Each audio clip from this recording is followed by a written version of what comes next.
اور یہ یاد رکھے کہ دنیا کی زندگی جو ہے یہ it's like a drop in the ocean. تو ایک ڈراپ جو ہے اگر وہ خراب ہو گیا ہے، خدا نہ خواستہ اگر آپ سمجھتے ہیں آپ کی زندگی بہت ہی خراب ہے، تو سمندر میں ایک ڈراپ خراب ہو تو کیا فرق پڑتا ہے؟ آپ کی اصل زندگی تو آخرت کی زندگی ہے نا. تو صبر کے ساتھ، پیشنس، پرزیورنس کے ساتھ، ڈگنیٹی کے ساتھ، شکر گزاری کے ساتھ زندگی گزاری جائے تاکہ ایٹ لیسٹ آپ کا نیکسٹ ورلڈ سیو ہو جائے. یہ ہے اصل میں عقل مندی، اور اس کے لیے بہت زیادہ آپ کو قرآن مجید کی تلاوت، تقویت، نالج، اللہ کے بارے میں نالج، تاکہ آپ گراؤنڈیڈ، ویل گراؤنڈیڈ رہیں، آپ ہلیں نہ اس جگہ سے. اس کی بڑی ضرورت ہے. جتنی بھی سٹوریز آف چینج ہے نا، جو یوتھ ہم سے پوچھتے ہیں کہ آپ کیسے چینج ہوئے، فلانا کیسے چینج ہوا، راجہ ضیاء کیسے چینج ہوئے، یا ایک گورے کیسے چینج ہو گئے اور وہ عالم بن گئے. عبدالرحیم گرین کی سٹوری، بلال فلپس کی سٹوری ہے، ٹھیک ہے نا. کتنے ایسے میں آپ کو نام گنا سکتا ہوں جو کافر تھے، مسلمان ہوئے، اس لیول کے مسلمان ہوئے کہ ہم سے بھی آگے نکل گئے، ٹھیک ہے نا. عالم دین بن گئے. ٹم ہمبل کیا تھے؟ ایک بگڑے ہوئے لڑکے، آج دیکھیں ماشاءاللہ عالم دین ہے، لاکھوں لوگ ان سے فائدہ اٹھا رہے ہیں، ان کی ویڈیوز بہت ہیں. اسی طرح ریپرز ہیں کچھ لوگ آگے دین کی طرف. اینی وے، ان سب کی سٹوری میں ایک چیز کامن ہے. لوگ پوچھتے ہیں کہ وہ کیسے چینج ہوئے اور وہ برقرار کیسے رہے. چینج ہوتے ہی وہ علم کے ساتھ جڑ گئے. جو چینج ہو کے علم کے ساتھ نہیں جڑا، وہ 3 مہینے کی چینج تھی، 2 مہینے کی چینج تھی، اس کے بعد وہ ختم ہو گئے. کنسسٹنسی اچیو کرنی ہے نا تو وہی کے ساتھ دل لگانا پڑے گا. قرآن پڑھنا پڑے گا آپ کو، سیرت پڑھنی پڑے گی آپ کو، اسلامک نالج لینا پڑے گا آپ کو. اس سے آئے گی کنسسٹنسی. اگر بس وہ ایسی چینج ہے جو کچھ ایک چیز دیکھ کر آ گئی، اس کے بعد وہی آپ ویڈیوز ہی دیکھے جا رہے ہیں، کچھ خاص علم نہیں حاصل کر رہے ہیں، اس سے پھر شاید وہ کنسسٹنسی نہ آئے، اس سے پھر شاید وہ کلیئرٹی بھی نہ آئے. ٹھیک ہے، تو کلیئرٹی اور کنسسٹنسی کے لیے you need tremendous amount of effort, اور آپ کو علم کے ساتھ جڑنا پڑے گا. علم کے میدان سے جو بھی جڑا آج دیکھیں وہ کنسسٹنٹ ہے. میں نے آپ کو کئی نام گنائے. الحمدللہ میں بھی چینج ہوا تو میں قرآن کے ساتھ جڑا تھا. اسی طرح باقیوں کو آپ دیکھیں گے وہ بھی کسی نہ کسی فیلڈ کے ساتھ جڑے، حدیث پڑھنے لگ گئے، قرآن کا ترجمہ پڑھنے لگ گئے، ٹھیک ہے نا، یا کسی عالم کے ساتھ جڑ گئے، ان کے ساتھ کچھ کلاسز لینے لگ گئے وغیرہ وغیرہ. تو یہ ضروری ہوتا ہے، یہ سٹیپ ضروری ہے. سو اس لیے جسٹ ٹو کنکلوڈ، سورہ العصر سے ہم کنکلوڈ کرتے ہیں. سورہ العصر میں اللہ کہتے ہیں والعصر، زمانے کی قسم، ان الانسان لفی خسر، بے شک تمام انسان خسارے میں ہے، لاس میں ہے، الا الذین آمنوا، سوائے ان کے جو ایمان لائے.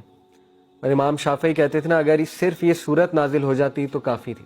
قرآن مجید میں صرف یہ صورت آ جاتی انسان کی ہدایت کے لیے کافی تھی. الا الذین آمنوا، سوائے ان کے جو ایمان لائے، وعملوا الصالحات، نیک اعمال کیے، وتواصوا بالحق وتواصوا بالصبر، اور ایک دوسرے کو صبر اور حق کی تلقین کرتے رہے. سبحان اللہ. مسلم سوسائٹی بنتی ہی ایسے ہے کہ ہمیں ایک دوسرے کو صبر اور حق کی تلقین کرنی.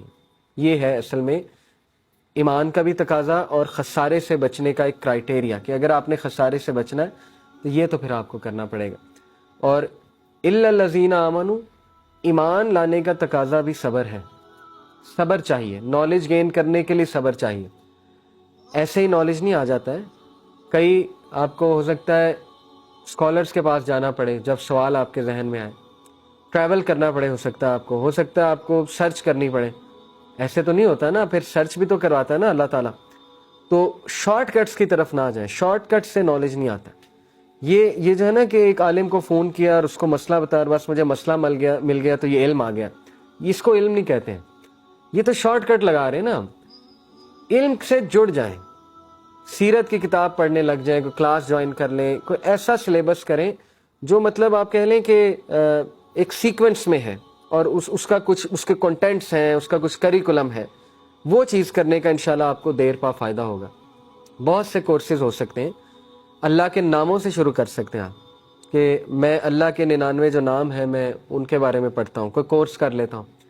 اسی طرح دل کو نرم کرنے والی باتیں، کتاب الرقاق صحیح البخاری کی، وہ پڑھنا شروع کر دیں، اس پہ کوئی کورس شروع کر دیں، کوئی سرچ کریں، کوئی عالم کو کہیں مجھے یہ پڑھا دیں، کتاب الرقاق پڑھا دیں، ٹھیک ہے نا.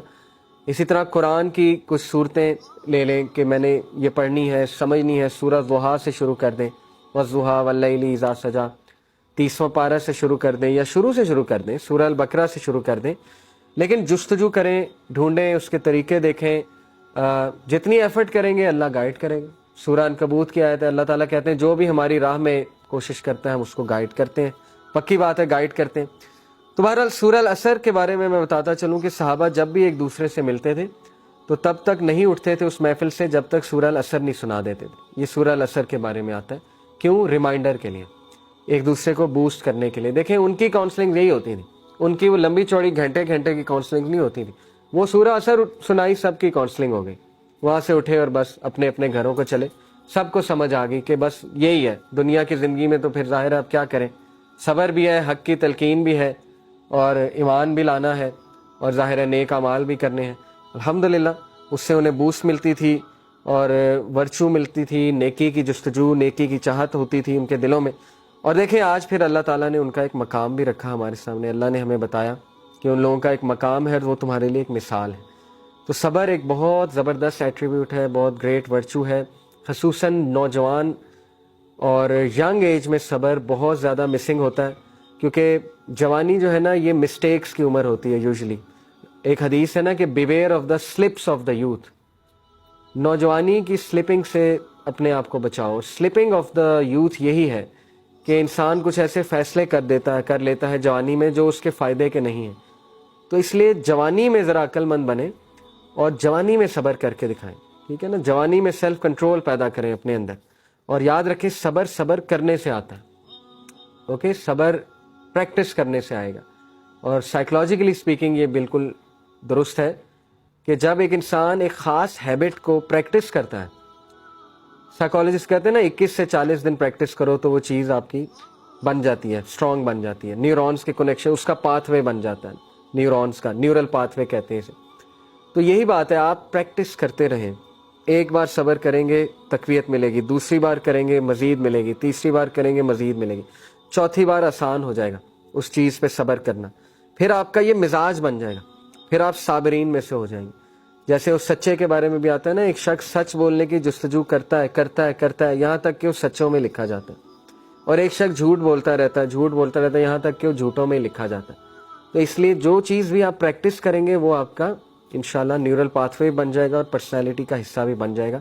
سو adopt this great habit of صبر، اللہ سے صبر مانگیں اور اللہ سے ایسا دل مانگیں جو شکر گزاری والا ہے، جو گناہوں کو پہچاننے والا ہے، جو نیکیوں کو جو ہے وہ کرنے والا ہے، اور خشیت والا دل اللہ سبحانہ و تعالیٰ سے مانگیں۔ اور جو بھی کسی کی زندگی میں مشکل یا حادثہ چل رہا ہے تو اللہ سے مدد طلب کرے اور اللہ سے اسٹرینتھ طلب کرے، ضرور اللہ تعالیٰ اسے سکینت دیں گے، سکینت نازل ہوگی۔ سکینت سے مراد ہے سکون، اطمینان، انشاءاللہ اللہ اسے سکینت دیں گے۔ سبحانک اللہم و بحمدک، اشہد ان لا الہ الا انت، استغفرک و اتوب الیک۔ والسلام علیکم و رحمۃ اللہ وبرکاتہ۔